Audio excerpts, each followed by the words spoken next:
So what I do when I feel the trapped emotion has already manipulated the organ. So the organ is contorted in all different sorts of ways, and the viscera is being pulled on. And when the viscera, the cellophane wrap that is around the organ, is then being pulled on and tight, it actually pulls on all the other organs around it. And in those organs, there's sensory tissue that actually sends signals back up to the brain that something is not okay. And this is traveled and conversed with through the nerves and the nervous system.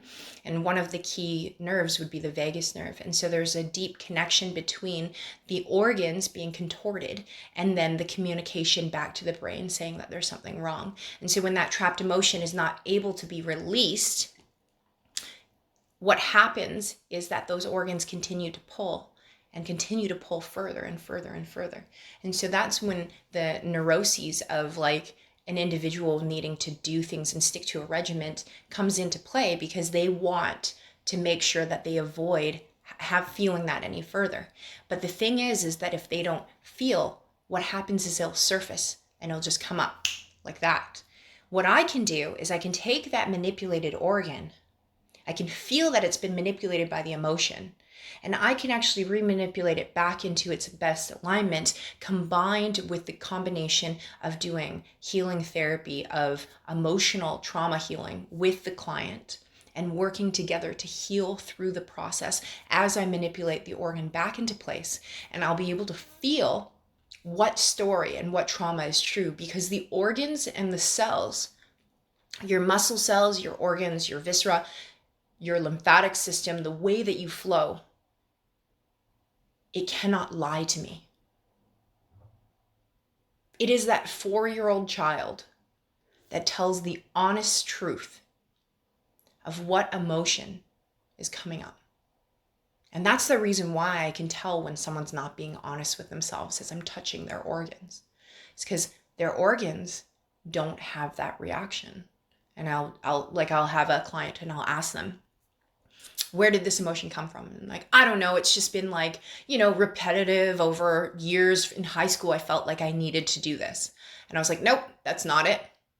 It's deeper. It's much deeper. And I like, breathe and connect back with me. Keep on breathing and you'll get a random memory that will come up. And that random memory, that is the one that we work together and we heal and we move the organs back into place and we create a flow as we create a new story.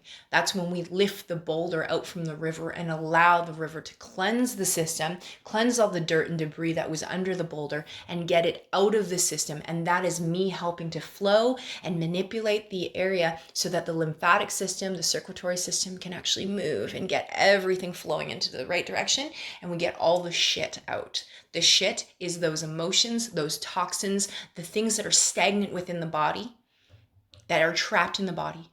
And that is why after a session with me, you'll quite often have snot. You may cry during your appointment. You might have to cough and spit.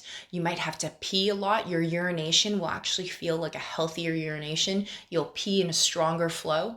And you'll also likely have to go to the washroom and eliminate. And sometimes you can eliminate diarrhea, or it can just be a large stool. And that is a healthy sign that we are eliminating the boulder, the emotion, and that emotion is rolling and getting out of the system as we create a new story. But the thing is that the healing doesn't just end with me manipulating the organ. That's when the healing actually begins. The healing begins at our session, when we connect, when I move the organ and we move together and we create a new story together. And that's when the flow starts. That's when the movement happens. That's when we clean house. But how do we keep the healing going? The healing continues as you continue to notice your habits, and as you walk away from your old story and you celebrate every time that you do your new story, you create a new pathway of living. It's like walking in a forest. And when we first walk into that forest, and it hasn't been paved or cut or anything, we machete our way through. That's me and you in our appointment. We're macheting our way through, and it's not really the most fun, but we're getting through to create a new pathway, a new story. And then after, when you get off the massage table with me, and I ask you how you're doing, and we speak in positive terms, we speak about the positive changes that have happened, what new story we're creating. We're paving down that pathway. We're paving down further and further, that we are creating that hike, that new trail down that forest. And that becomes your nature walk. That new story is your nature walk. You're not walking, hitchhiking on a side of a highway, waiting for someone else to run you over or tell you how your life is going to be. You are paving your way. You are walking down your pathway through your nature walk and connecting to the nervous system that is the true you. And that is when healing happens.